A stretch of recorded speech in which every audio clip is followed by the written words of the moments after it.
Hello and welcome to Lex Talk Design, and today we are talking to photographer Dee Van Der Merwe. Dee began her photography career over 16 years ago. She's based in Brisbane and she has worked all around the world, from Iceland to London to New York City, where she's shot branding campaigns, events and weddings.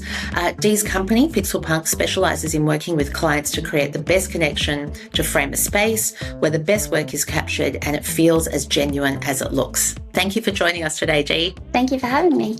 So I understand you're up in Brisbane? Yes. How's life in Brisbane right now? Very hot. Very hot and stormy, actually, but super busy in the lead up to Christmas. It just accelerates to no end. Last Wednesday, I shot for the council. I had to shoot 15 businesses between 8 a.m. and 4 p.m., one after the other. And then I did 2 events after that. So that was just Wednesday. Tomorrow it's turning out to be the same. I've got another job for the council. They're basically photographing precincts. So the photos that I take are actually for the businesses to use. So they sign up to this little thing that the council is doing. It's really nice. But 1 minute I'm shooting a butcher, the next minute I'm shooting a hairdresser, in this precinct. So it's great. Lots of fun. Is there a common thread when you're shooting people, especially in a portraiture setting, where they all say the same thing and or they all come at a different angle? I could probably count on my hand the amount of people that go, oh, yes, I love having my photo taken, in 16 years, especially boys. Boys hate having their photo taken. So most people just feel, really self-conscious. I don't, look very good, or I didn't know about the photo shoot, my hair.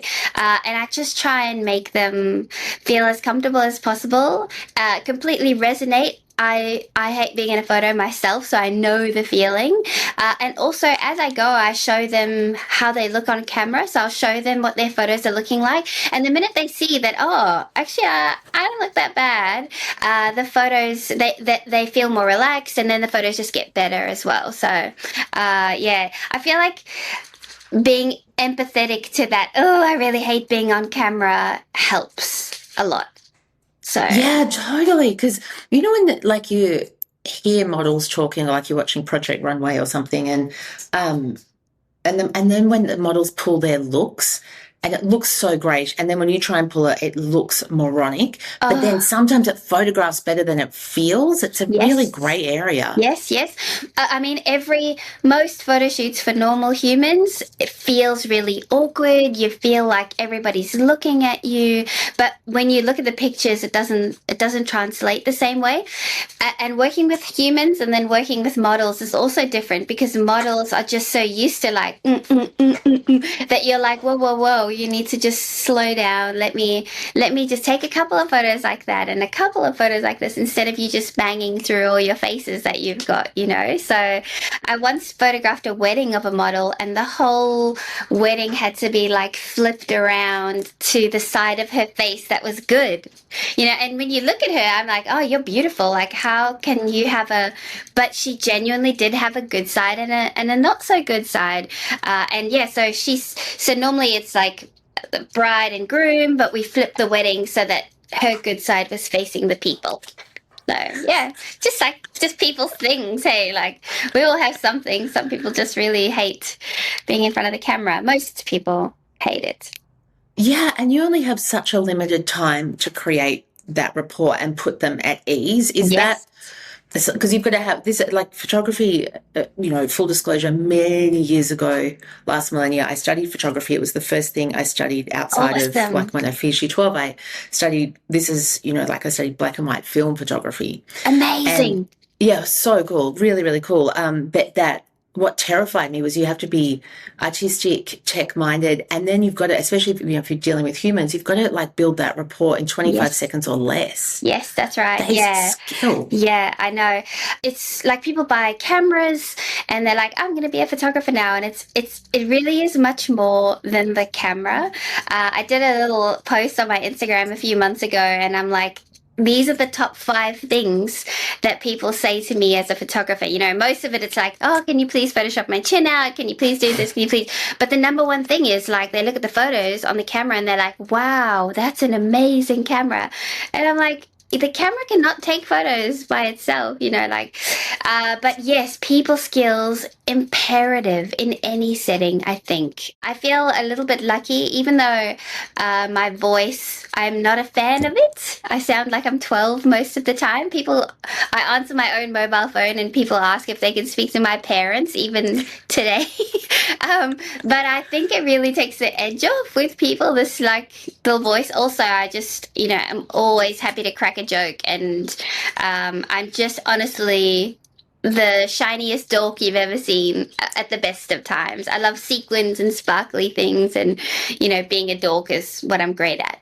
Yeah, that's so cool. And I think that helps as well creatively with setting up the shoot, because you can have a vision of how you want it to look, but you've got to have like the chutzpah or the guts or the gusto or the being able to persuade everyone else it's a good idea. Yes. Like with the shoot of getting someone to hang upside down or whatever it is. Yes. Yeah, I'm trying to think of any like weird and wonderful things that just like where I had to be like, just trust me, it will look good. I think a lot of the time, I think most of my job is actually like that, but you're just so used to it that, then you show people the photos and then they're like, oh yeah, okay, I see what that is. It would happen a lot on location scouts for weddings, where I would go past a field and a tree and people just be like, oh, that's just a field and a tree. And I'd be like, no, but you don't understand. It will look amazing in the right light, And then people also like book their weddings on like botanical gardens. Sounds like a great idea, and I'm sure it is in some aspects, but I find it boring as bat poo. Like, it's just manicured lawn and some flowers, like let's break some boundaries. Let's go do something fun, Yeah, I love that collaborative spirit. That's so fun. And we do that like with our clients, as like the ones I know well, is I open with don't say no. It's just an idea. Don't say no. Yes, don't say no, because I know I can feel it on their tongue. Yes, I love that. I love it. I did a wedding styled shoot with a friend of mine who has a styling company, and I was at the Florence and the Machine concert. Love Florence, and the song Cosmic Love came on, and I was like, oh, I need to do a photo shoot with a big moon, and like just I think wedding styled shoots are great because it shows people how far you can push the boundaries, So we did this photo shoot. My husband built me a moon. It used to be in my office. I would show it to you, but it's this like almost 6 foot half moon that you can sit on. It's beautiful. And the photos are just amazing. Nighttime photo shoot. It was just, and that's pushing the boundaries because, at that point in time, everyone liked that like antique vintage look. And I'm like, oh no, there's just so much more ground to grab than this vintage old suitcase, grass, country vibe, Yeah, for sure. And that's what I wanted to ask you about is what do you find drives the trends with like, especially with portraiture events, human photo shoots? I definitely would say social media is a massive trend setter. People just want to do what everyone else is kind of doing. And then you'll get the odd like rebel that will push it in another direction. I think back in the day it was Pinterest and now it's Instagram and TikTok. There's a photographer that I follow in the US and he is just an absolute creative genius. He has a sponsorship or a deal with maybe Sony, and over a period of time, he has generated images using AI, as in like just like backdrop images. And what he's done with Sony is he has got these, I think he's got big LED screens, and he projects these images that he's created onto the LED screens, and then he's got a studio with the lights just going off, and he does these like 60-second photo shoots where in 60 seconds he can bang off 100, 200, however many frames. And because it's LED, the backdrop is changing all the time, the lighting is changing all the time, so in that 60 seconds you can get 30, 40, 50, 60 different photos. It's mind-blowing, and I just love that. So I partnered up with a friend who owns an LED company, and I tried to do it myself, and honestly, that guy in America is a genius, and he just keeps pushing the boundaries. Every time it's something new, I just look at him and I'm like, wow, you are amazing that you can even think about concepts like this, you know? So I did try the LED thing, and I would love to do it again. I also think when it's something new like that, like people are just a bit like, what do you mean? Like, how do you, they haven't quite caught up yet. Some people are just so far advanced creatively that other people are like lagging behind, just the general people. Yeah, totally. And I think as well, like sometimes you don't even realize that you're in a trend until you're well out of the That's trend. right. Yeah, that's right. Do you find that in design? Like, you'll be like, this works with this. And people are like, ugh. And then in 6 months' time, they're like, this works with this. And you're like, I told you that 6 months ago. All the time. And it's hard as well because we do retail interiors. So we are trend dependent, but also it's not prudent to be trend dependent because, if a brand's color is purple and red's in fashion, it's never going to happen. Like it's commercial product. So there's that. And then also, though, when you do follow trends, exactly the same in events and wedding photography and portraiture, is you homogenize the brand with every other brand that's a competitor, which is good if you're a latch-on brand or a copycat brand, fair enough. But if you're trying to make, new, like you're trying to stand out, it's like trends are an absolute bugger. But also the hard thing is, and I think this might be a bit different with photography, but certainly with construction design, interior design is, we're beholden to materials and importers. So whatever, like if we're designing a store for a particular region, like an Australian store or a Chinese store, particularly Australia, we have a very limited amount of materials here. So whatever's in trend is what you're going to, right now brass is in trend and every tap is made of brass. So, you can, in the words of Henry Ford, you can have any colour you want as long as it's brass. Yeah, gotcha. Okay. Yeah, I think in terms of trends, working with humans for their events and then working with brands is different. So humans for their events, everyone's looking at the internet and I saw this on Instagram and I want this and I want this on Pinterest and this, and I'm just like, just be true to yourself, because at the end of the day, what if you didn't even really like that thing? Why, don't do it if that's not actually who you are and it doesn't represent you. I think weddings makes you ADD in terms of photography. Your scene is changing all the time, and brands can almost do the same thing because one minute I'm doing this with this brand and this with this brand, just like that photo shoot last week, a butcher now and then a hairdresser and then a shoe shop, and it's like, okay, I've got to change hats all the time. One of the brands that I work with very much is Mini. I feel very lucky to work with Mini. Shout out to all my Motorline people. I resonate with that brand because that's actually my favorite car. It's easy for me to make content for them, and they're such a fun brand that like we can just bang out videos and photos and make them fun and funny, and it's okay. And then I go to the BMW side of the showroom and it's much more like strict and like I have to hold myself back. Okay, I've got to be, so yeah, there's many hats when you're having to create. Hey, you would know in your commercial space, like just all the different brands and all the different vibes. 100%. And that's, I think, where we really cross over design-wise is you can, like, I think especially, and I was going to ask you about, ascending into a photography career for people that want to.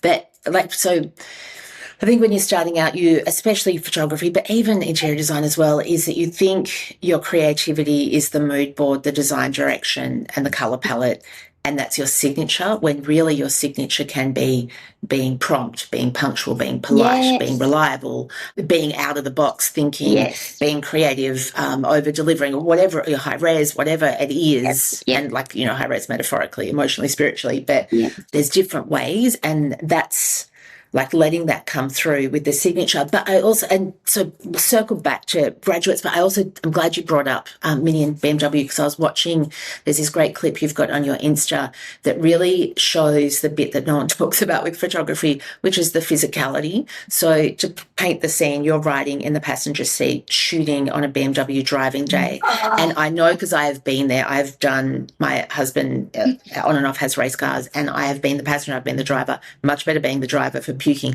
But I know when I see you go green, I know exactly where you're at. And I see you do that reset, like get it together, where is the horizon, hold it, and your head wants to come off because, as you know, the heat is intense. Got me, the physicality. Yeah. Yes, it is hard. That particular shoot was nuts because I was in a race car on a windy track, and I was sitting in the back, having to obviously strap myself in because the guy's racing around these corners, and I'm shooting out the back window, but I can't turn around, you know. So I'm shooting out the back window, so my camera's facing that way, and I've got the screen out so I'm looking sideways. The car's going this way around corners, and I can see what's happening out the back window. Man, I was really. Another one of my clients makes epic playgrounds, like huge playgrounds. And part of my job is to run around like preschoolers to like preteens on these huge playgrounds. I think I played on playgrounds more as an adult than as a child, just because of the things that they get me to do. I had to even go to this massive playground in New Zealand where they built this thing. Honestly, it must be at least 3 stories high, down slides, climbing things, and oh my gosh, they have a really cool playground in Rockhampton that we went to, and one of the objects that they made, they have like these 2 towers with a needle between, and you go from one side to the other. There's nothing to hold on to, just like a stick. There's no cage or anything. I could not do it, man. I was photographing the kids, but I was the grown-up just kicks in like, no, I'm gonna die, you know. So this weekend they opened a playground at the Gold Coast, a massive one. So I was down the slide, and it's great. So much fun. I love it. No 2 days the same. Never. No, never ever. Except in the editing side of things. That's very tiring, editing. So I actually use AI to help me now. It culls and has learned how I edit. It's not perfect, but honestly, just the pressure of having to cull taken off me is massive. I get back many hours just with that. It's not cheap, but it's just something that we have to do if we're going to keep, you know, at pace with work. So, and I like having a speedy turnaround as well for the client. So just, you've got to do what you've got to do. Yeah, 100%. When you are the client, you're like, cool, can I have them now? What about Absolutely. now? Can I have them now? Absolutely. All the time. What about now? Yep. And some, like last Wednesday when I shot for the council, it was 7,000 photos. So to go through 7,000 photos before I invested in this culling software, as I was shooting an event, the more the number grew on my shutter count, the more I could feel the stress building in my shoulders. Like, I guess that would be in your world, maybe like the budget getting smaller and smaller. Is that the same kind of feeling? Definitely that, but also as you're speaking to me, it equates to when we're in a meeting and it's like page 1 of notes, page 2 of notes, like with the bullet points of all the edits. You know, page 5, page 6, and you're like, there's so many edits, and because it's a fluent conversation, things are changing on the fly, and you're like, hang on, all those edits are now redundant because we've decided to can that, and it's very matrix. You're like trying to stitch it all together. What was it again? Yeah. Totally. We're doing a bakery or a shoe shop. I'm confused. That's right. I'm happy with both. Shoes in the shape of loaves in the shape of shoes. No. Loaves in the shape of shoes. Yes. Shoes in the shape of loaves. No. Yeah, and that happens. Yes, indeed. But circling way back, what advice would you have for anyone, graduates and or any age, that are beginning or want to begin their careers in photography, in commercial photography? just do it. Go for it. Like, you have nothing to lose. You have everything to gain. I think that this is the best job in the world for me. I could not picture doing a different job. I also don't know what my friends do in terms of like they work in an office. I just picture people walking from the photocopier to their computer and then back to the photocopier again. I don't even like, it's been that long that since I've had an office job, and I did at one point have an office job for a long time. Yeah, so I just do it, and honestly, do as much as you can for your clients. I started out, I was the worst photographer. In school, I volunteered to take photos for the school, and I don't know how they let me run around with the camera. It was terrible back in the film days. So the film came back and it was like, oh. Anyway, they let me. My art teacher still said to me, you know, on my card at the end of school, she was like, good luck with the photography. I don't know how. I only saw that recently when I was digging through all my like grade 12 stuff. And when I immigrated to Australia from South Africa, I worked at a school and I was the youngest in the office. So they handed the camera to me and they said, when we want you to take a photo, you're just going to run. And I was like, okay, I'll and I really loved it. Like, I asked them if I could borrow the camera, take it home and play with it so I could get better at it. It wasn't even the same brand that I use now, but I just really loved the creativity of it. At school, I made money painting and selling my paintings to teachers and students. I painted nudes and sold them to teachers. It was great. Yeah, so once I played with the camera as an adult, I think the cameras must have just got better, because I don't know if it wasn't me. Must be the camera. I don't know. Great camera. And I asked my husband, can I buy a camera and see if I can just make some money with it? You know, I went to a local photographer that I knew, a really amazing wedding photographer, and I was like, please, can you teach me? And she said no, and it broke my heart. But I realize now weddings are not a place to teach someone a skill. I understand. And in the end, after many years, I actually ended up photographing her wedding. So that was a big, I never thought that would happen. You know, if you told me when I asked her and said, Yes. I would never have thought that like I would be shooting her wedding, let alone, you know, like still be a photographer, and she doesn't do it anymore.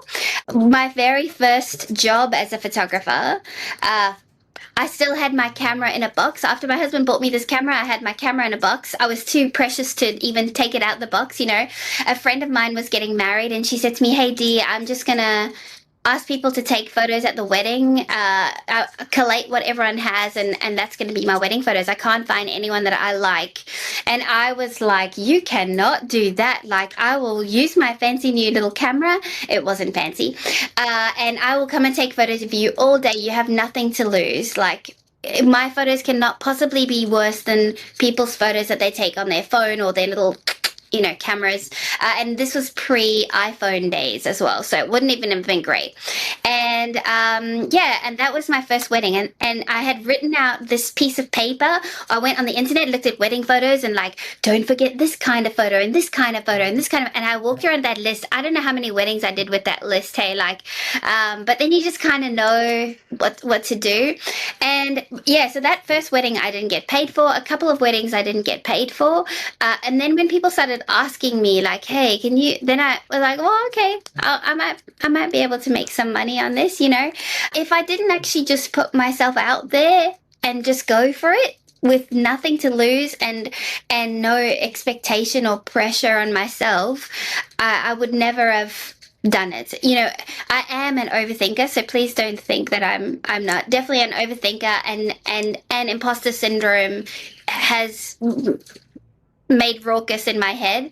But sometimes you have to just decide, what do you want more? Do you want to be a photographer, or do you want to just wonder what it would be like to be a photographer? You have to want that thing more than the desire to, well, the desire to want that thing has to be more than the feeling of insecurity that you might feel at the time, you know? Yeah, I agree. And I think with both of our industries, a good antidote to imposter syndrome is because imposter syndrome, I think, is you working against you with fictitious data and fictitious imagery, because you must be shocked at when you see, I know I am, both with photography and other people's work, is sometimes I'm like, really? That's your best shot, or that's your, oh, okay, I need to lighten the fuck up on myself. Like, I got this. It's true. It's true. It's so true. There is a website called youarenotaphotographer.com. It is pretty funny. It is brutal, and there are people that may want to be a photographer and they just, maybe they don't have a skill. I don't know. Thank the Lord for like creativity. I love art and all of those things, but I don't know. I don't know how I would go. Not what the next step would be in terms of if I wasn't creative, or I was. I guess you're either made for it or you're not. Maybe. I think so. I think so, and I think as well, it's made for it or not, but because that's I think the first that gets you through the door. But what keeps the door open, I think, is perpetual learning, perpetual open mind, perpetual curiosity, which is hard because once you get older and more experienced, it's you can slide into that's not going to work because ABC. Yes. And that's not how, that's no, and it's not healthy. Well, it's not good for creativity. So it's this perpetual open mind, I think, is what it keeps it going. And I think that gets, because you need to have confidence to have curiosity, which means you've got to count those wins and you have to. And that's why I think some cross comparison is good, because otherwise that little monkey mind is just, you know, at you all the time. Yes. I feel like you also need to have humility to keep going, because if you are stubborn, you will never learn. You know, like you have to be humble and go, oh, actually, that wasn't great, or you know. And also, I feel like humility translates well with your clients as well. You know, like you can't come in with your ego and be like, no, this is how we're going to do it, because the client is the one that's paying the bill at the end of the day as well. So humility, confidence is excellent, but humility too. To keep learning. I love that. That's so true, that humility. And that's what I think, the humility lends to vulnerability, and because you have to be honest, because like you, for me, hit the nail on the head, because sometimes the client suggests something and in my head I'm like, that is never going to work, and then we try it and it totally works. I'm like, and just full, you know, and I will say, like, full disclosure, I did not think it was going to work, but we tried it and you're right. And so it's lovely, like, and it really builds that rapport. But I think especially when you're younger as well, you do want to be the smartest person in the room, because you just don't want to get kicked out of the room. Maybe, I don't know. There are many rooms that I've been in and I still don't know how I got there. Like my favorite book is Oh, the Places You'll Go, just because I feel like how did I get here? Do you know what I mean? Sometimes, especially coming from South Africa, small town, like it wasn't, I didn't have this big, I didn't study photography. So imposter syndrome can definitely, it's got a big horse, but I try and keep it at bay, you know, because it's also been a long time, and you work hard, and that eventually cycles into, oh, well, that's how you got here, you know? And I wanted to ask you about that, because you're based in Brisbane, you're from South Africa, and you've worked around the world. How do you see the Australian industry comparing to some of the overseas industries you've worked in? I think the internet has made the globe much smaller, but in terms of weddings, I always have felt that the South African wedding industry and actually other places are much more advanced. I don't know how or why. Their weddings just seem to be amazing, and in our little side of the globe, we kind of like are just a little bit behind. I don't know what it is, but I have noticed that weddings maybe a little bit, and it could just be people, like, you know, I don't know. I feel like I just see so many beautiful South African weddings. It could be a locality thing. I don't know. This whole comment could get me in a lot of trouble with my wedding industry friends. Not at all. And I think it's great to have one eye on the horizon. Like, we're always looking far and wide at who is doing what, especially because it's so easy just to look at, I talk about this a lot, but like with Pinterest, Instagram, social media, it's homogenized design. Yes. And whereas certain locales were famous for a signature look and feel, you can, the same store is rolled out everywhere and the same tiles or the same arch or the same curved walls are in trend everywhere. Yes. And so I think it's lovely to pick up on the piquancy of what locales are doing what differently. Yeah. In terms of like branding, I have found now as a short form content creator that people want to just replicate TikToks and try and it's fun, but trying to do the original one is also more fun. That might get a bit of a viral thread on it, maybe. Who knows if you're lucky?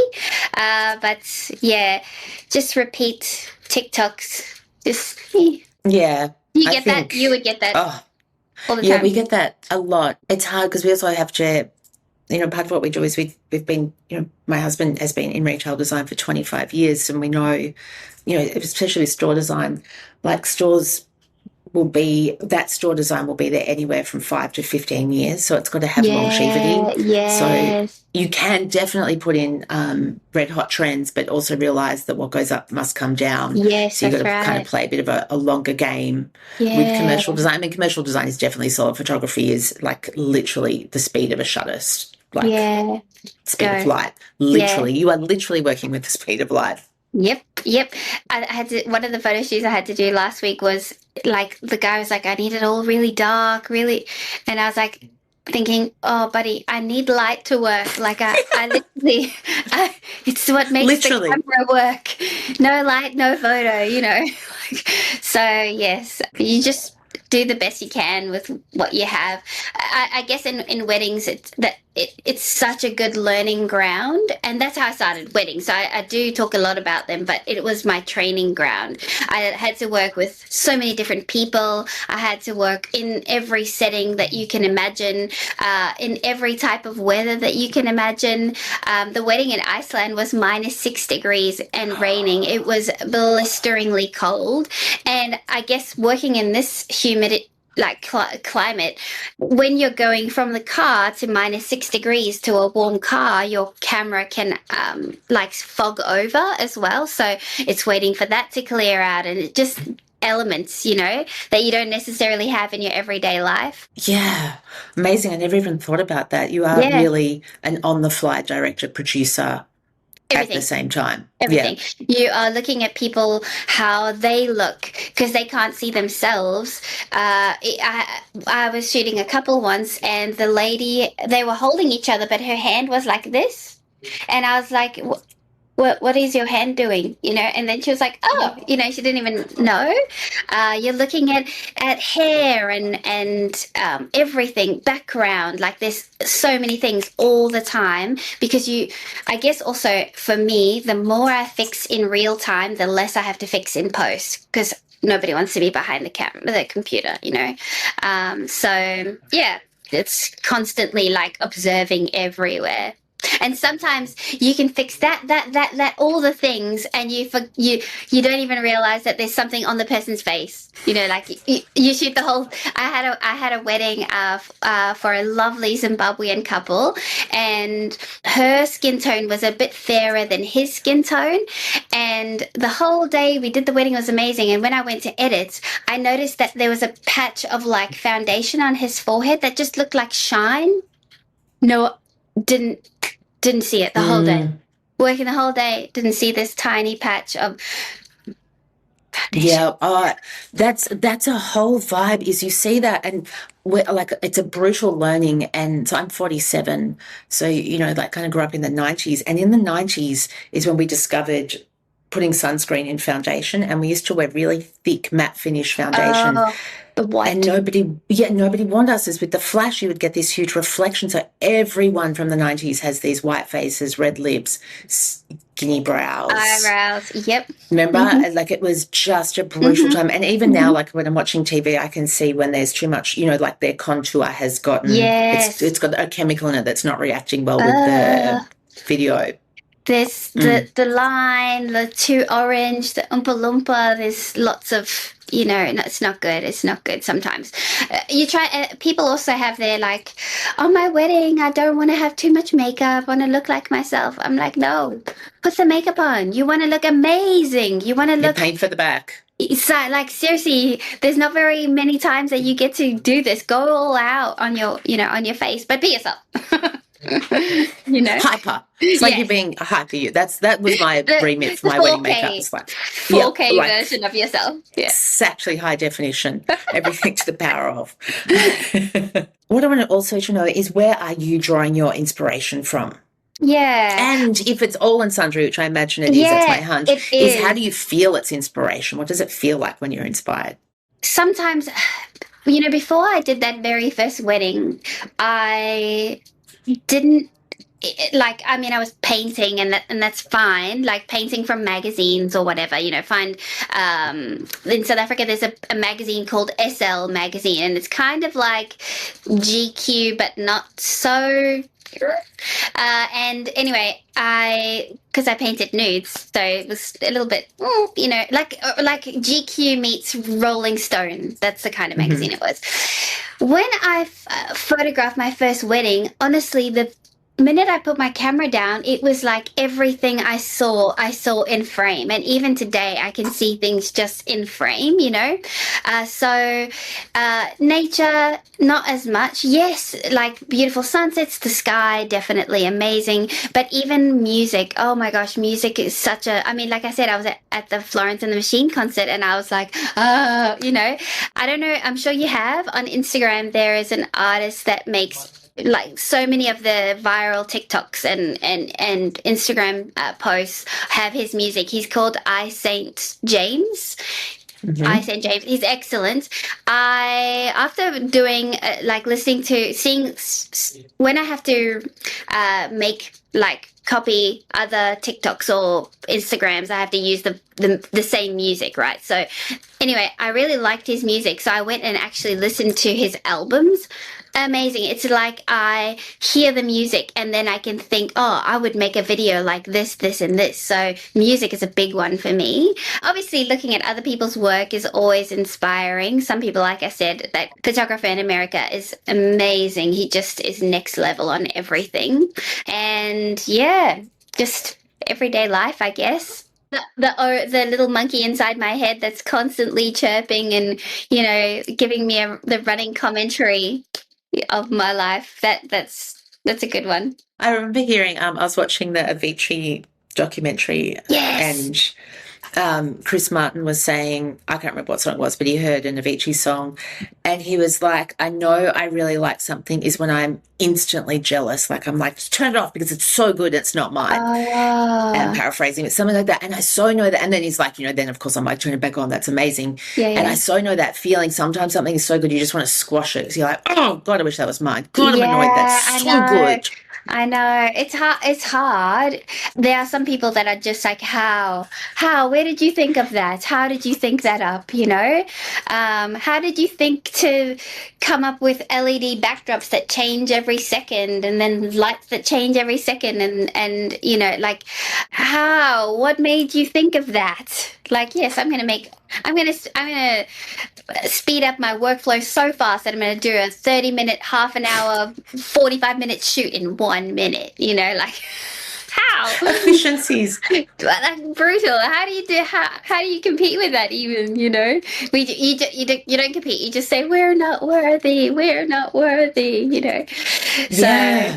Yeah, and so I don't know that gentleman's work, but I would hazard a guess, because I'm from seeing from afar, and certainly I have that with other people's work. And when you're saying it, I'm like, because it's the process. And we always talk, like when we talk to graduates about entering the industry, I'm like, don't come at me with ideas. And when I say, why did you pick that? Say, because it's cool. I thought it looked cool. And you can think that, and that could be the reason, but tell me another story, like stitch it into a strategy, especially if it's in front of like, wouldn't be, but, in front of a client, or it's a strategy piece, like stitch it in and make it come from somewhere. And that's that process. And sometimes, sometimes pink is just cool. It's the right color, that end. But, you've got to work it in, so that everyone feels like you got this. It's not just plucking it out. But yeah, like listening to you talk about the gentleman with the LEDs, like I can just feel there's been 1,000 smashed screens before he got to that killer 60 seconds. Just amazing. Like, but even just to think up, like, when I saw that, I was like, oh my gosh, no one in Australia is doing this. I would like to do this. So the process of finding LEDs was just hard enough as it is. They are mega expensive. And then even just like thinking up backdrops. His are quite abstract, whereas I just went into AI and I was like, make me a backdrop of like a cement wall with this, blah, blah, blah, blah, blah, you know. So and definitely the abstract ones work a lot better. Certain colors work a lot better. Even just working out on my end, like, how do I work out the lighting process? You know, like how will I make it different for every photo?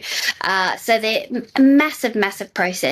Yeah. So his process is genius. Mine was just like looking at that and going, well, how do I interpret that for myself and make that work for me? And yeah, it's amazing. Some people are just amazing. Yeah. Kudos. Genius. So are there parts of the industry, you know, when you started out, and you mentioned like how you started out is just jumping both feet in. Yes. Now you're 16 years fast forward of that moment. Are there parts of the industry that are different than you imagined it was going to be? I definitely didn't ever think that I would have AI culling software, although I'm super grateful for it. You know, like AI is definitely changing the face of things. In the most recent, I didn't watch the whole talk, but Photoshop released a bunch of TED Talks or whatever they do, like demonstrations of the new features of Photoshops. And it's actually nuts. Like one of the videos that really stood out to me was they had a pumpkin, like a Halloween carved pumpkin, and you could take a torch. So it was obviously a photo of a pumpkin, and you could take a torch and move this torch around to change the light source in the photo, including to inside the pumpkin so that it looked like it's, you know.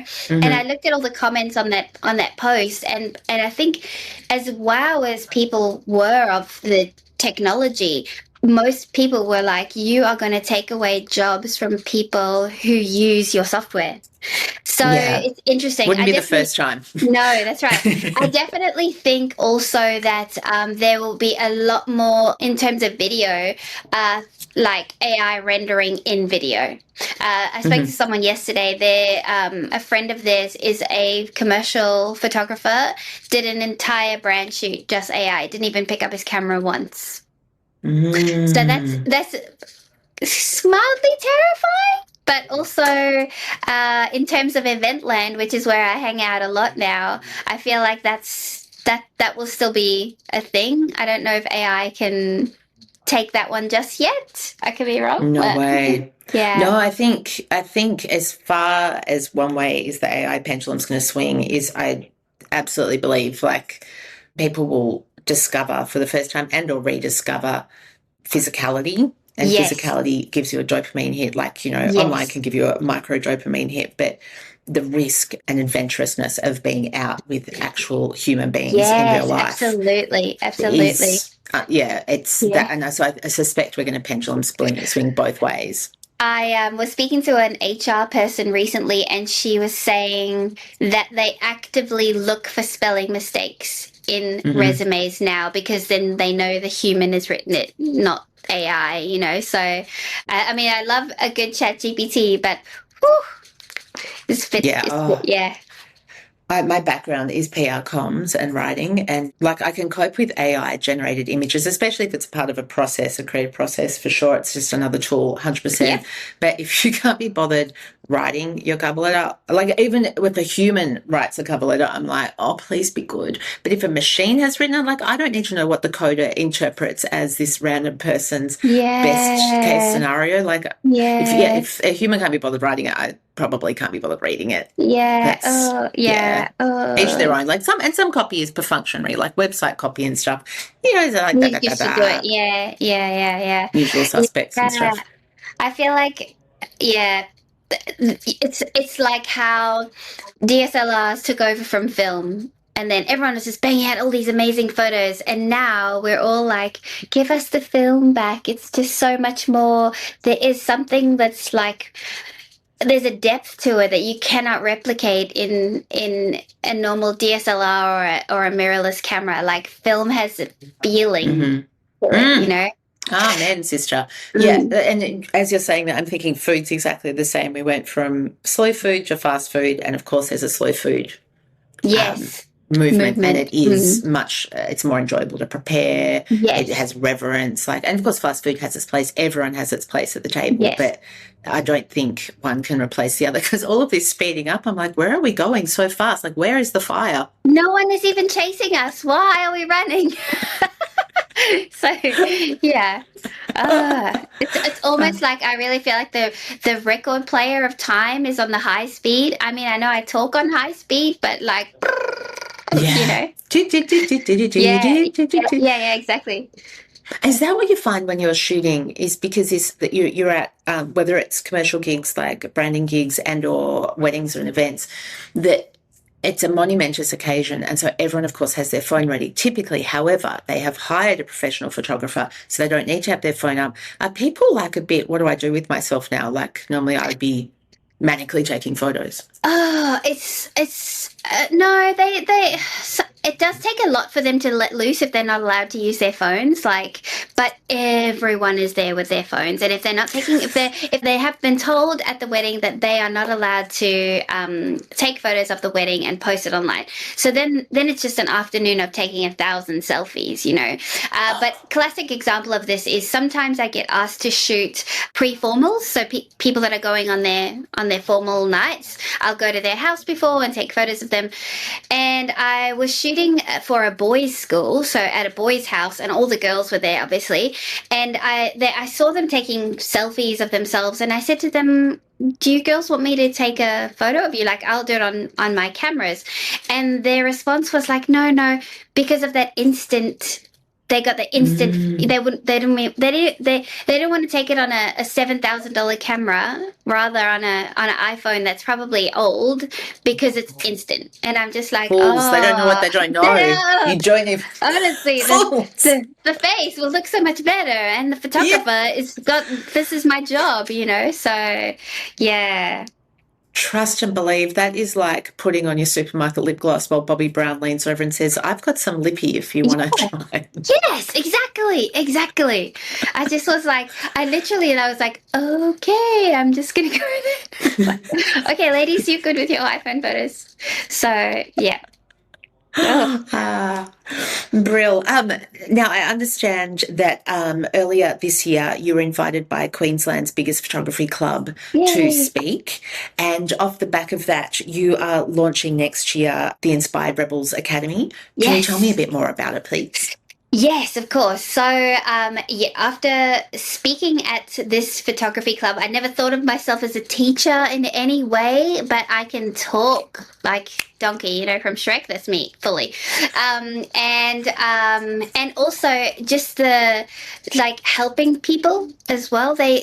One lady said to me, she was an elderly lady, and she said to me, I wish I heard this like 50 years ago. And I'm like, oh my gosh. So just to be able to help people, I thought about launching a course that I would actually, Secret Squirrel, use as almost like a little ecosystem in my own business. So not only helping people grow in their own photography, but if I can train up little people like me, then I can use them in my own business and have more pixel punks running around. So that's the aim of the game, because I am getting so busy and I can only be in one place at one time, and I have, you know, lots of clients that need more, and yeah.